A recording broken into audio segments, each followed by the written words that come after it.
Good day, everyone. I'm Ronaldine Dole, and together with my group mates, Angela, Novi, George, Arca, and Rio, we will be presenting Lesson 3, Developing a Cultural Diversity Management Action Plan. So these lessons focuses on how organizations can manage and value cultural diversity in the workplace. It's about creating a plan that helps people from different backgrounds work together effectively, respectfully, and safely. The specific learning outcomes of this lesson is to develop a diversity training program that addresses key challenges to improve team unity and organizational performance.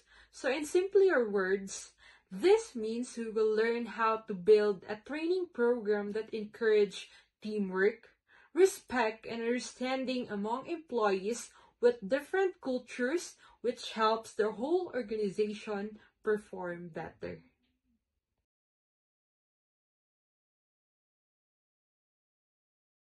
Introduction to Cultural Diversity Management or Occupational Health and Safety.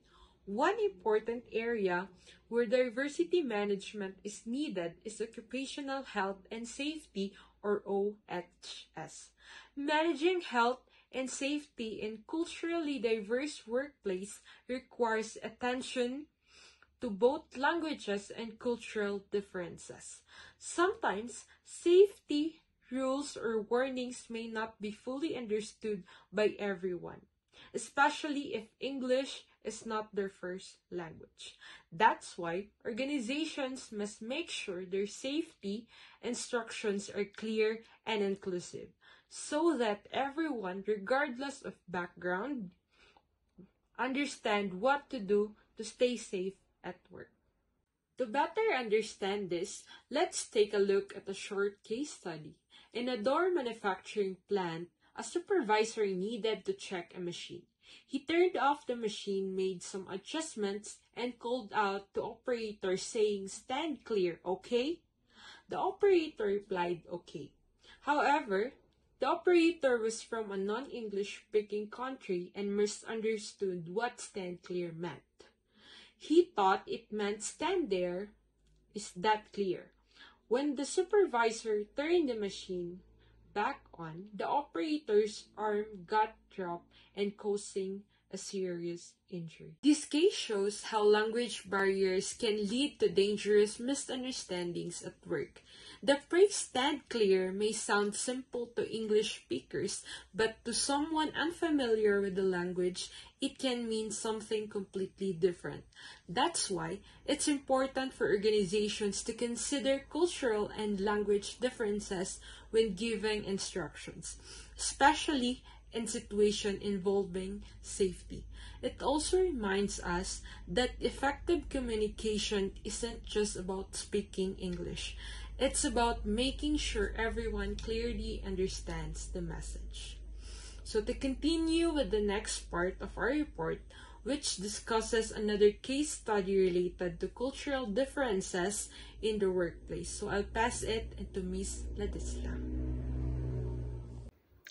So after the first incident involving the misunderstanding of the phrase "stand clear," let's move on to the another incident that highlights how cultural background and communication barriers can also affect workplace safety and well-being.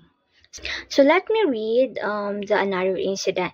So a process worker who was a refugee from a war-torn Southeast Asian country was paired off with another worker for a task that involved frequent lifting of solid doors onto workbenches. He had sustained a serious combat injury to one arm during the war and found the task quite painful. He did not report this until the pain had become severe that he would no longer perform most of his duties. He had delayed telling his supervisor, a friendly and approachable man, because, as he explained, he and the other employees from the same country had already made trouble by asking for better fitting, smaller dust masks.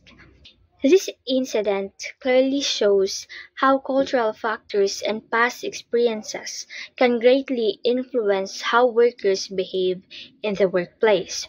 When we say cultural factors and past experiences in this context, we're talking about the beliefs, values, habits, and life experiences that influence how a person behaves or make decisions, especially in the workplace.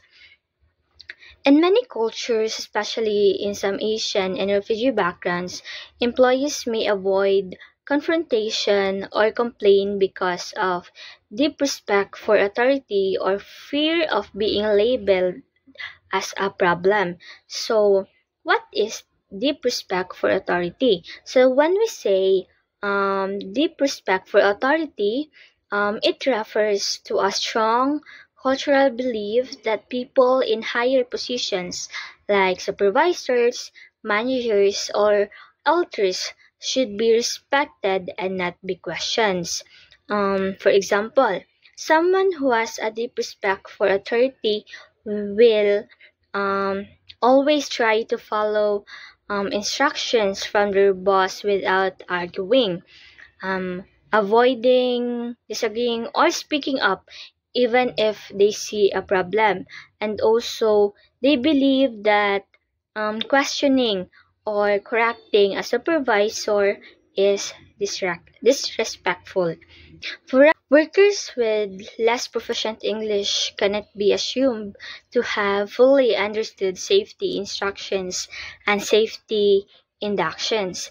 Even those with good English speaking skills may not understand jargon or technical terms and may not read well. So, culturally based values regarding such as things as risk and faith and previous attitudes to personal safety may also prevent effective communication of the need of the following safe practices.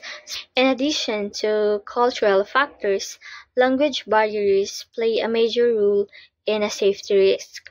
Workers who are not fluent in English may misinterpret safety instructions or fail to understand written warnings. Even if they can speak conversational English, technical terms, jargon, or complex instructions can still be confusing.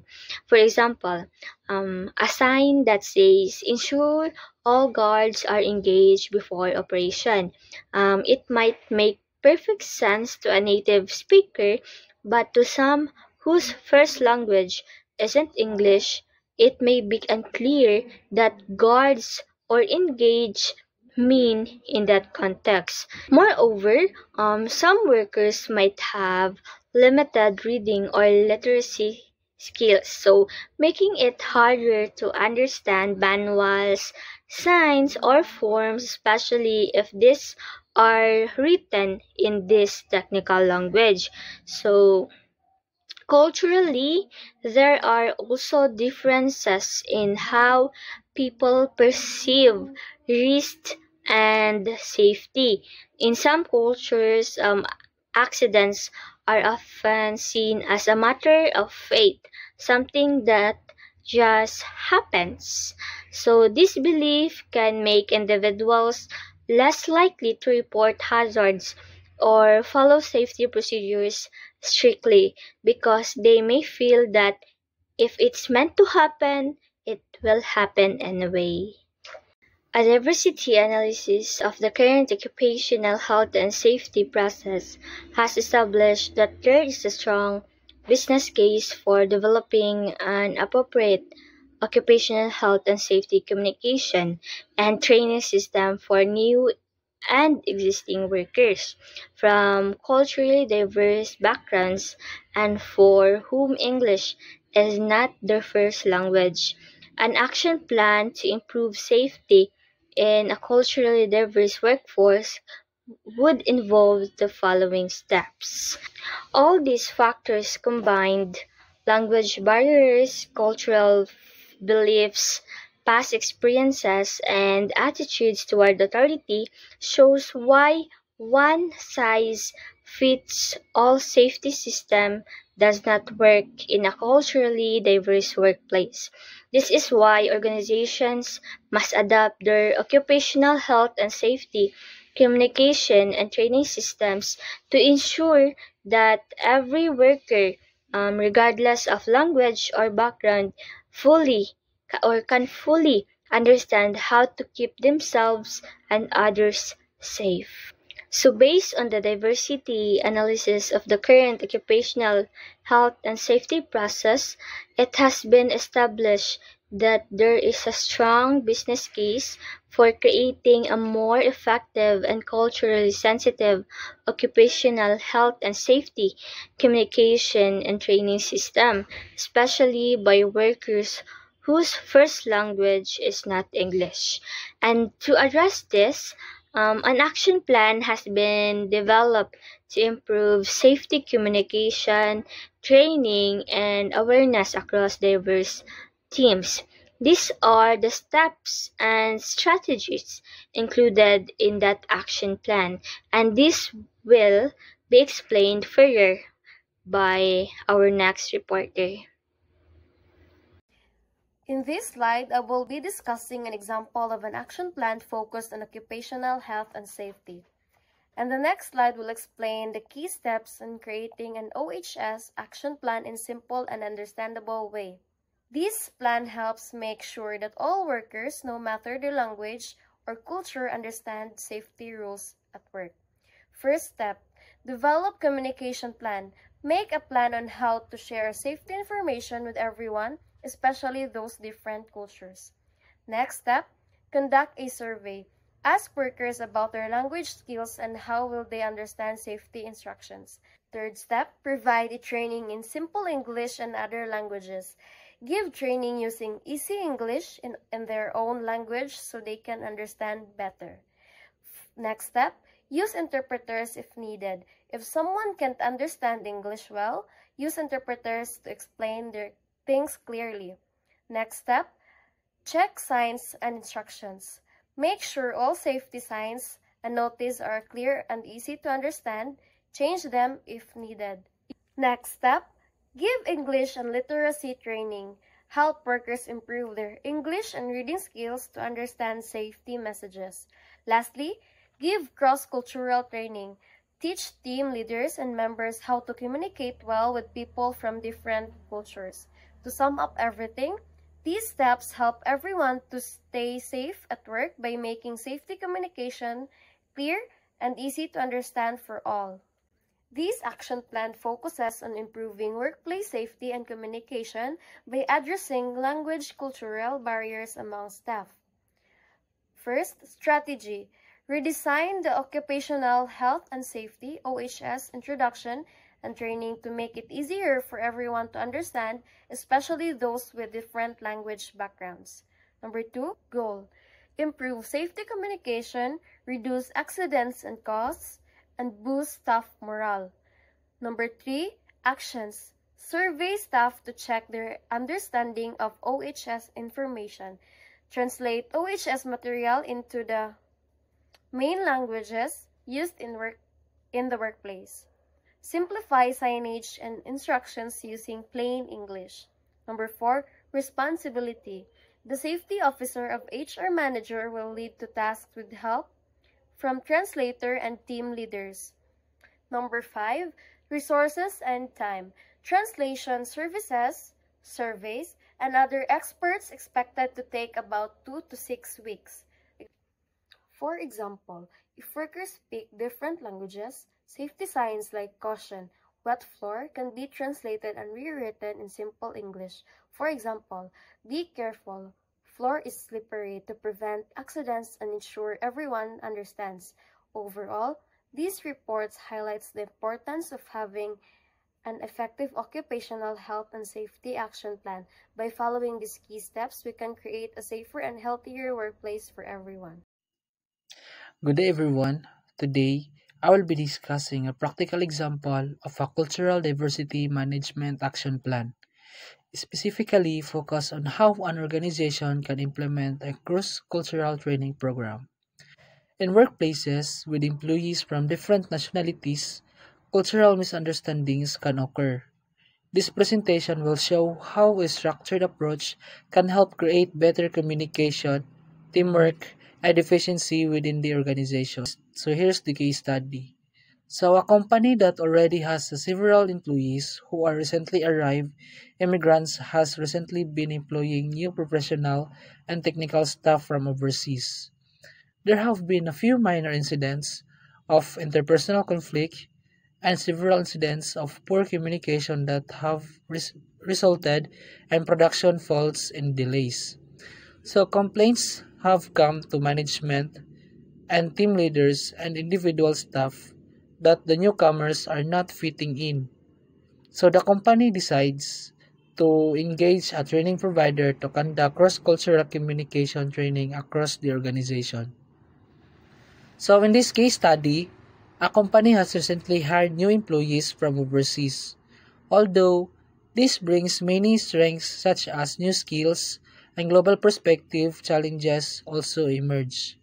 Here are the key problems observed.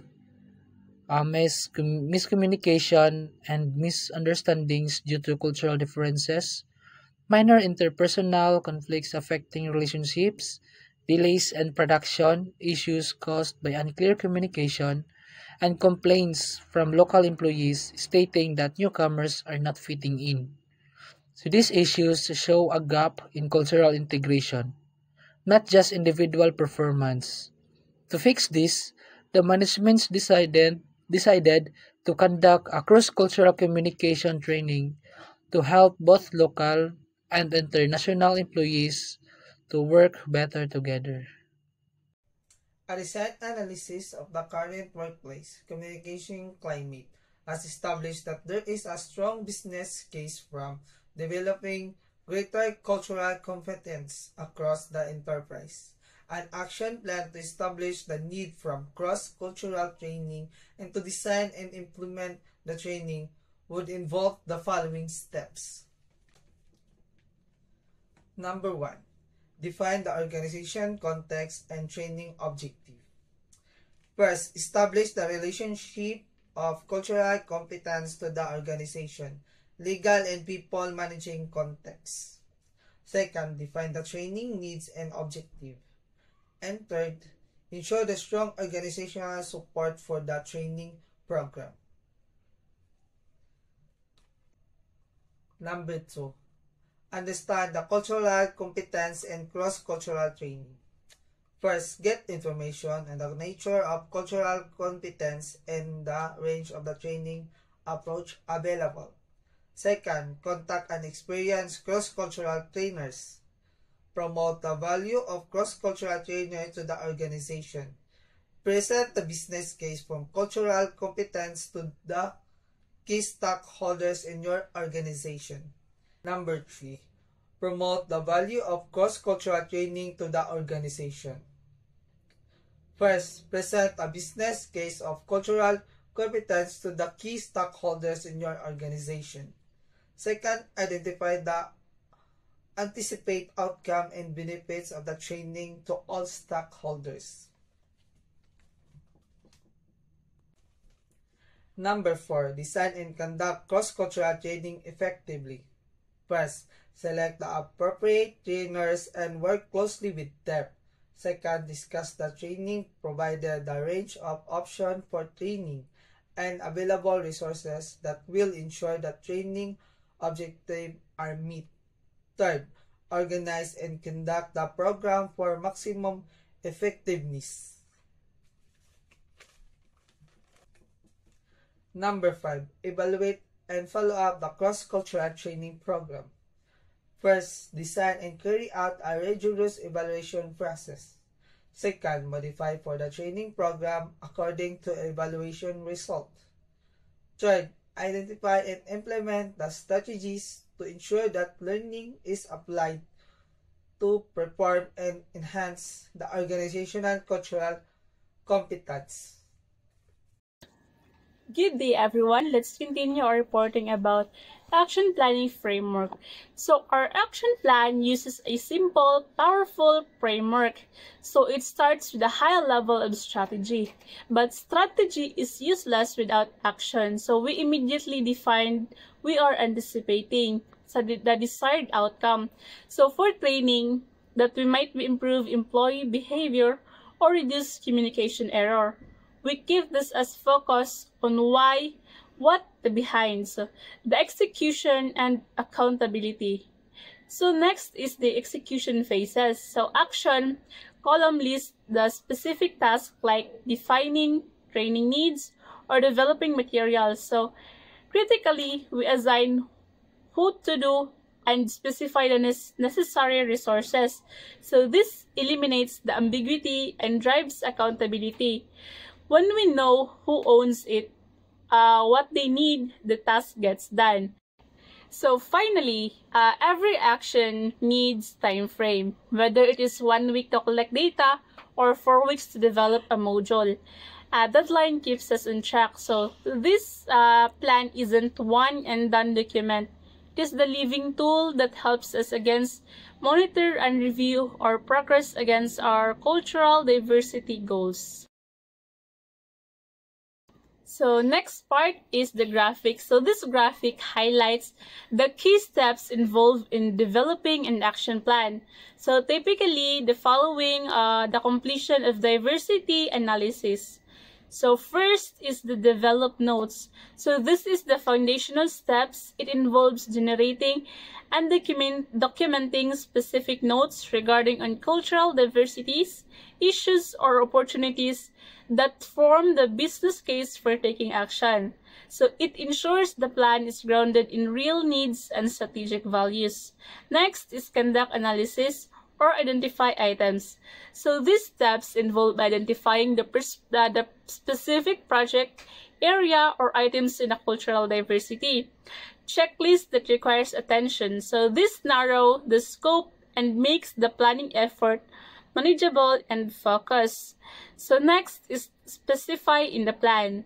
So the plan must specify and process you will allow and desired outcomes. So this provides a clear roadmap for execution and establish what success looks like.